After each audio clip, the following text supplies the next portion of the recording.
kum sang ka zakua somkua panga borvel atang khan longtlai thi leitla hiam hi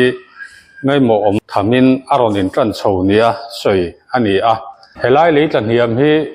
kumtin chet bel chia lo ma sela a chet bel tumin a chena chho tial tial ni hian a hriata tukin october ni somni le panga sang ni somni le pali hianin geology and mining lama mi thiam ten pu Benjamin Rolo puya geology sawin anron en fia anni he da tang hianin ma an lak dan tur te le helai leitlan hiamina a huam chin chunga mi te tana koron te kan ngai thla thei tura kan ngaia ei tukin hianin Lai Autonomous District Council Chief Executive Member pusi lalmuan thanga le longtlai thri bial to MDC puti laleng muan aten geology and mining lama mithiam te hi anlo dong songa anlo troi oma hriat du an ne piang te anlo hrila anni hne tang po hian engemaw kam hni khat chu kan ngai thla thei thura kan han ngaia tun tuma Mizoram chimlama geology and mining mithiam te ron phei hianin sangau leitla hniam hi anron en fia to boka tin min lama longtlai SP office bula leimin po anlo en fia to boka alian ber niangai longtlai thri leitla hniam kanti helai leitla hniam hianin longtlai thri baka electric veng chung zawang reng takhi aw tel boka hei hi ngun zokin khol changkang zok nen ten anron en fia malak zui dan tur te po hi anni an ho pheyanga tha anti le tul anti danin thunei tu sang zoga te an la thlen chho le don ani le hei voin ni somni panga October samni somni pali hian geology and mining aizol kan ho tu te helai electric veng sinking area zir chiang turin disian amarin an ron thon anon kaltira kan lom khop maya lai ram CM kan ni dang point hetiang nga sarkarina helaya thabar taka mi pui omte minron nga event zui jela hi lom katia Mizoram sarkar chunga polom thu ka soya tin he thila hi hunrei taka tanga sangkha japo somko panga tangin chanto ania voini thangin tianghen endik na anron kalfu thina amaro chu sarkar tanga malak na han remedial measure emo han siam that na emo voini thanga kan dong lo ero hi chu apoi katia chuwangin voinia tiang angan ron endik le hian ra tha achu en kan ringa helai mi pui thabara omte po thamon na tam tak kan neya helai muna hi siam that le thei ania hu lai thang kor pui atang khuan ruang man na siama sum tam jok tenen chuan him taka la siam thei nin kan ria chung jong jong apo chuan Mizoram sarkar anga chak taka ma min lak zui saktur te point kan nge na tin ke mani council lampo hian malak tumna kan neya kumin khan DC lam nente ananin phone na anin ruam hanna kan siam to a anti wangin ruam hanna kan siam kan WKC om tura kan ngai awangin kan siam zui talo ania hetianga sarkar ina kan ram kan lai ram le namta na beng ahong zela kongtha min zo pui tum hi kan lom khop mai ti kha kan sei du ania ke hi Benjamin Rolo puya geologist directorate of geology and mining kania ichuan ai hetlai muna longtlai L3 le electric veng huam chunga e leiche leitlan hiam kan ti hunrei taka tang toin harsanan lo to ka tichuan ni kumlama mai po khanin a chet na sat zol na hun kha atheng ania tichuan ni kuma khan e ka hetlai mun hi kan ron to a amai ro chu khata khanin e manra fam kim jok ne na ron kal kan ni che lo wangin tun huna hian a area te uluk taka de market a khatiang tur khan kanon kal le ni a ti chuan ni kuma kanon kalna tang khanin hetlai mun hi a leilung om dan hi han en wang khanin a le chet na chin hi a thu ka ni ti hi rin na kan ne ya chu wang chuanin hetlai huna hian leithol chin a hi a thuk viaw kan ngai awangin verphot lo chuanin a tuam dam dan turate engtianga malak dan tur nge ti kha hriat theinin kan hrelawa chana chu retaining wall emo khatiang kha han ti vak ringot taila a le chet chin a lo thuk si chuan a retaining wall chop kha nakal thei dona khatiang te kha thil om theini wangin mun thum mun li vela verturin proposal kan han siama chu disaster management lama anni sum disaster fund nei tu ten ni wangin an hena kan han dila chung te po chu aron chwa thei huna hetlai huna hian aminna a le chet na area chunga hianin lekha metar som panga thuk metar som panga tanga metar som nia thuk theu khanin kanon verdona chu ta tang chon lei hnuai leilung om dana kha chiang takin kan tha thenga chu ti chon malak thei don ni kan hriani ti chuanin chumi ma po chuanin hei a le chet chana hi kan hriat theu angin fur laia cheni tlang pui ro tui wanga ni ta ni tui wanga ni ta ti chuan chu ro tui boho ka chu atan pui tu thatak chu kan thi hi alon ta a chu wan chon in tin mai hianin kan thi te hi uluk taka kan pai hi poimo khop me kan in le lo kan nei zong nei thinglung khonga kan sakte a then te pe chu ba thawin lon pen kan han sata a chu tiang chu hote a kan film khur lo wang hianin a che the ani akal the ani ti kan hriata kan tui thi kan in sil na emo kan bathroom the emo kan thleng sil na thi emo khatiang thi zong kha kor puya hianin kan ain chung lu tem ti hi kan uluka kan in film khur hi poimo chun kan hria chanjoi longtai te po kholian tak kan lo ni ta kho pui kan lo ni ve ta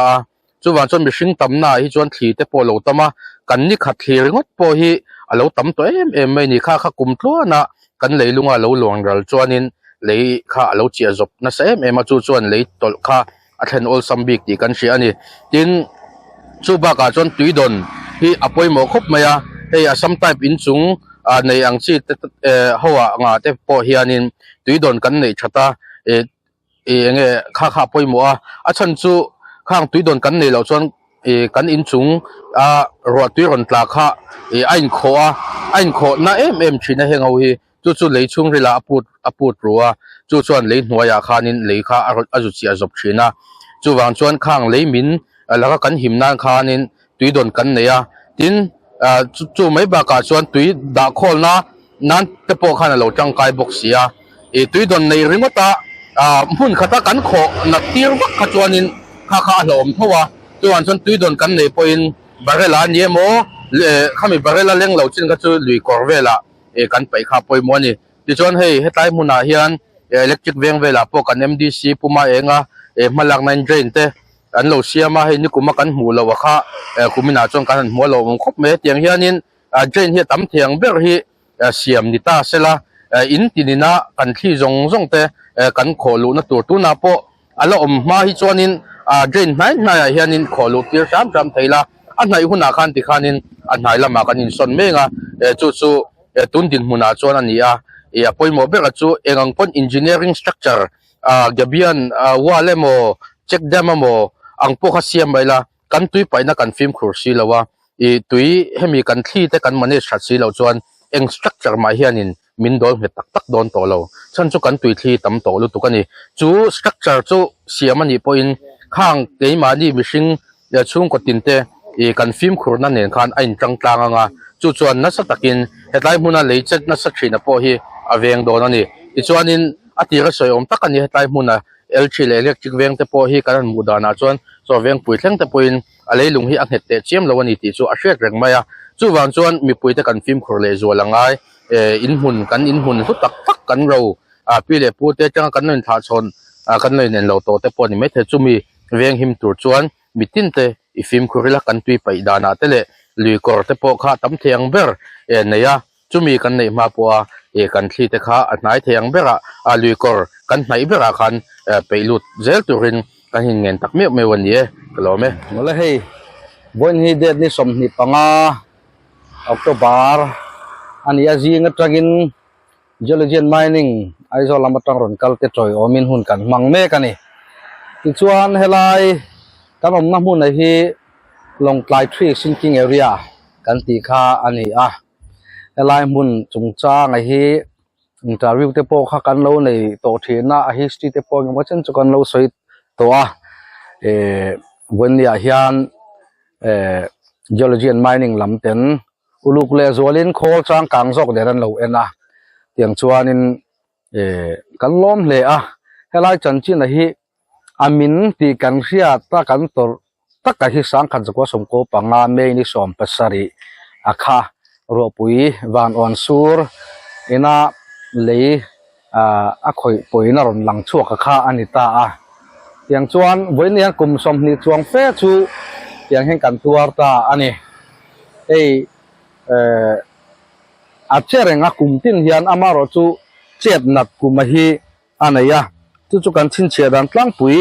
akha kan tar langanga somko le panga kumat che akha atira chona zau lutuk lova helai main road kwang do lui le helai ka omna bul lui ka ra hi ani a chakla ma po hian ava effect thui lutuk lova helai hi la lokela tuna building kan mu helai mo na hi bcm salem o khan bekin mun ani a helai chaklek chawa hi a huam chin akha anita ni atira chuan ti chuan somko le pariat kuma nasa zokin aron chele ta a helai bekin mun te po chu om hlei thei kha ni lo wang kha nin thiata mundan nei pha kha ni ta a chuan sang ni kuma te sang ni pariat sang ni som pahni sang ni som pakua le nikum sang ni som ni pathum ate kha achet nat kum zuala kha ni ta a kum tin hian achia ma ro chu chet nat kum zuala kha khang ho a kha ni ta a tiang chuanin helai kan omna mun a hi rem san ni lo seng chuan khuta fit som pahni borvela zuniam dei to tura kha ani a akong pui level rem san chho zela kha ni a sang ni le som pa ko kum khan helai tuna kan mu lai borvela hi akong pui zat ve ai tam de hi at thata a chu kong pui chu gabian mangaron rem chho kha ni a ma se so le ro so na wangin a toy in na kha atla thata a gabian box kha to thapup me teng khanin enga mochena khapu bi sang chemara makha ti hian kan mang kha ni a mar chu khati lai kan mele khanin mala a helai a hianin gabian structure bokin angai angin ti hianin kong pui kan lo nei le ta ni ti chuan helai muna malak na hi sang ni som pani som pathum chho bor vela khan NLCPR sum mang khanin khu mi athang lui kor kan ti khur pui lui a khu check dam hun nga vela siam ani a chuan sang ni le som pasari som pariat vel khan disaster management sum mitigation fund khan noi som sari pali bor vel khan siam kha ani le ta a chung ba ka chu hemi sinking area chep tu lui kor a hianin malak na em om lova chimlam panga usoya inbul akwan bc khan sang ni song pasari vel khan lo siam ve a chuan athang akwanin dia de lam khan an siam boka lian vak khan lo khu khwana veng reng khop maya tiang chu ni a heng la ya chu tiang ba ka malak na em kha soi turom lova geology and mining lamte DMNR lamte le MZU lamte po hin ron kal thina voitaman ron kal to amaro chu kan be se angin malak chun jom na action hi omlem lova tun tu ma hian be se na sang tak kan nei ya tuna kan mithiam local te hian uluk le zolen an ena khol te nen tin tuna kan lom na mem pakhata chu geology and mining te hian an nordon boka DMNR atangin ami a lei verna turang chi te po sangson te po mumei thei tura kanin ngai a chu tiang ani chuan chu mi mang chuan chiang le zual zo ka hriata project le proposal thazo ka siam te po anin be se ya tiang chuanin be se na sang tak nen tiang hianin hun kan mang me kan ya kan lom le hei hi kan soi bel du chu Mizoram Sarkar pialama hian district council anga kuthak na anga hi sang ni som pathum ba ka kha ala ommeu lo wani chuwang chuan hei hi a district council ang po hian ngai ven hi angai len ka ria economic growth ania hemi chimlama hian se district a oma tiang chon khothlang le chak le khang zong zong a kha kalai ta la kong pui mo tak me ni wangin sarkar hian na sale zolin ngai tuin amalamin action on la zia thei sela kan du khop mai lo me